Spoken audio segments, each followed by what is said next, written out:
Déjà de retour pour une nouvelle vidéo. On continue la chasse aux légendaires en wild et on va donc attaquer la prochaine extension.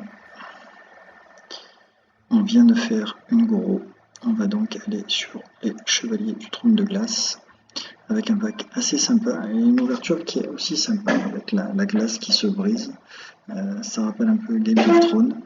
Donc dans cette extension, il nous manque pas mal de cartes, 18 cartes quand même, 2 épiques neutres, l'enchanteresse Drakari qui double les effets de fin de tour.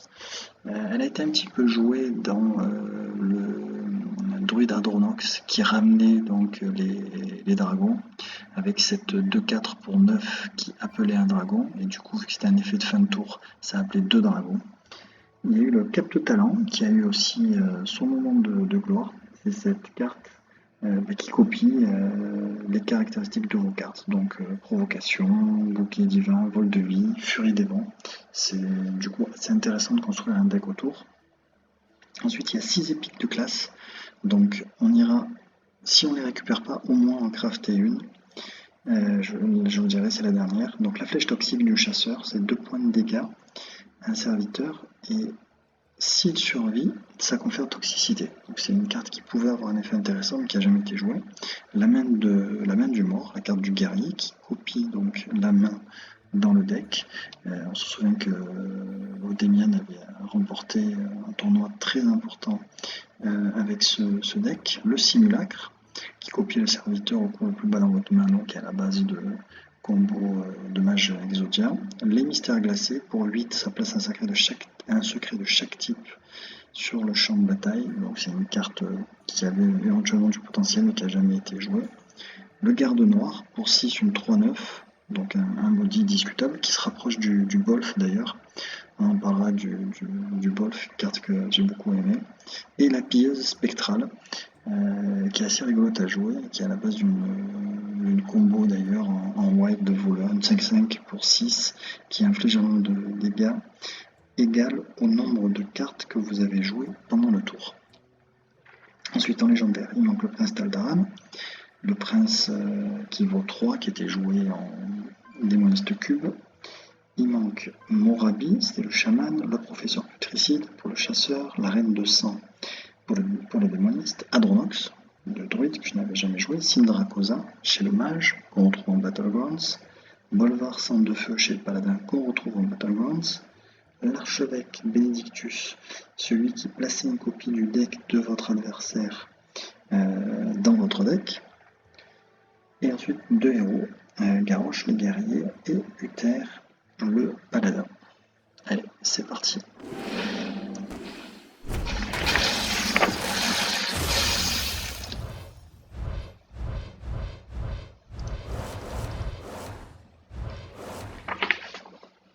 Seigneur des Cryptes, qui était assez rigolo à jouer en druide, parce que vous pouviez, avec la carte qui inverse donc les PV avec les points d'attaque, faire des OTK assez surprenants pour l'adversaire si elle n'était pas gérée dès qu'elle était posée.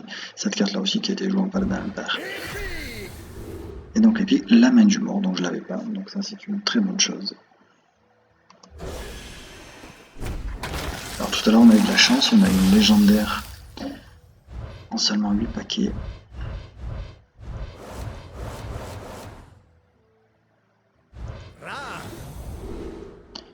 Voilà, ça aussi qui est une carte rigolote à jouer en démoniste F.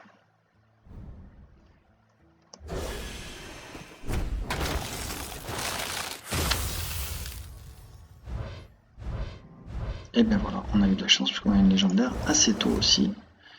Alors, le démon hurleur. Hop, une petite quête qui vient de se greffer. Le passage à tabac, on fera ça tranquille avec d'autres quêtes, c'est une des plus faciles à réaliser.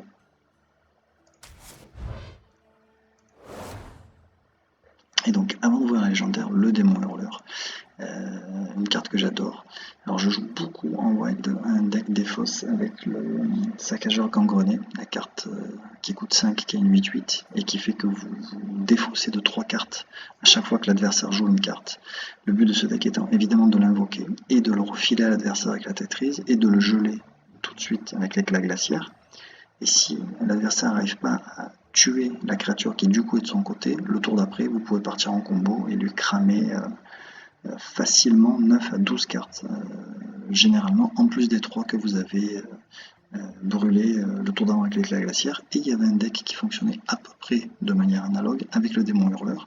Vous invoquez le démon hurleur, vous le refilez via la Tetris, et derrière vous faites un defile. Et bon, il faut arriver quand même à ce qu'il y ait au moins 3 dégâts qui se fassent pour rentabiliser la carte, et ça brûle des cartes dans la main de l'adversaire. Mais c'était une combo qui était beaucoup plus difficile à mettre en œuvre que l'autre. Et puis ça brûlait que les cartes de la main. Et des fois l'adversaire, il avait plus de cartes en main, ou juste une ou deux, et donc l'impact était moindre. Mais c'est un deck qui est très rigolo et très frustrant, je pense, à affronter, encore plus peut-être que le saccageur gangréné. Donc c'est une carte quand même que j'aime bien, j'ai bien joué ce deck. Allez, la légendaire. Et mon Morabi, celle du chaman. Je vous avoue que j'en aurais préféré une autre, mais bon, voilà, ça fait partie du jeu.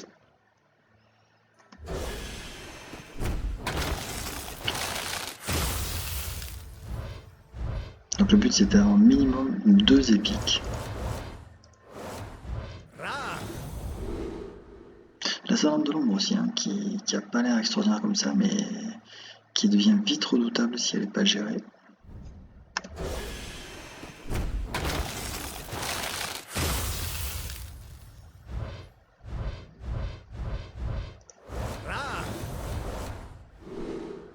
La poison sangsue qui a été nerfée, puisque avec cette carte, ça permettait de se suicider en passant en négatif en termes de points de vue, en points de vie, pardon, et la carte vous ramenait finalement à la vie avec la compétence vol de vie, avec l'arme la plaie du roi. Donc c'était un nerf logique, parce que c'était justement incohérent de pouvoir comme ça mourir et ressusciter en quelque sorte.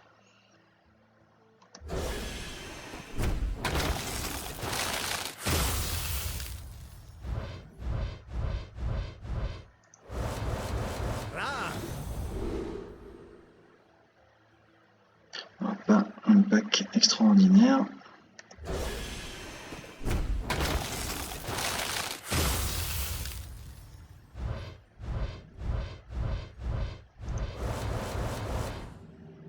Le pingouin. Et l'abomination tic-tacante, qui fait partie d'un deck combo Mechtoon qui est assez sympa à jouer, qui est rigolo. Je l'ai joué un petit peu, j'avais fait une vidéo dessus d'ailleurs pour montrer la combo finale.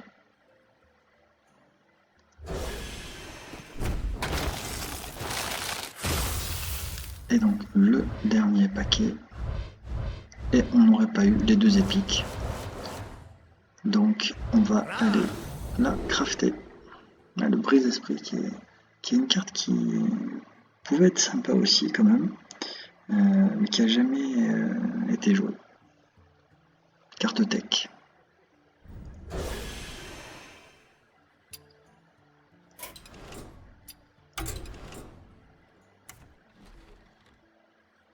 Allez, du coup, on va dans les chevaliers du trône de glace.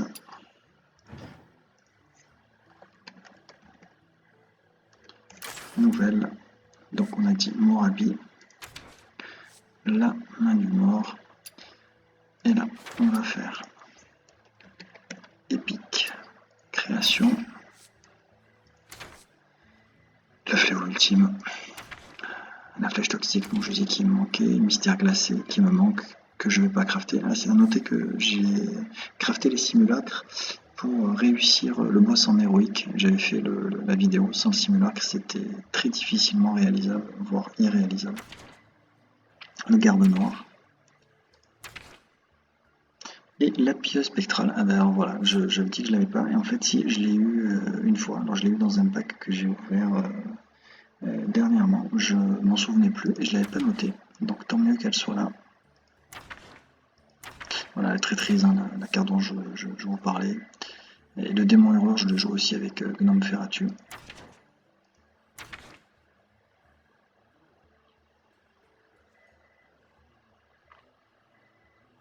Donc il me restera 2 épiques neutres et 4 épiques classiques. Et ce qu'on va faire, c'est qu'on va se faire un petit plaisir. On va aller se crafter le prince Taldaram, comme ça on aura les 4 princes. Vous voyez qu'en stock de poussière, j'ai de la marge, donc on va se faire plaisir. Le texte est assez rigolo. Il était une fois 3 petits princes, le deuxième voulait copier ses frères.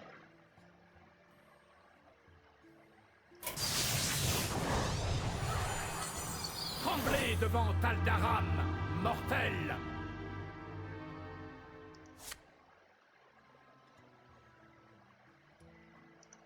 Et on va aller s'en chercher une deuxième.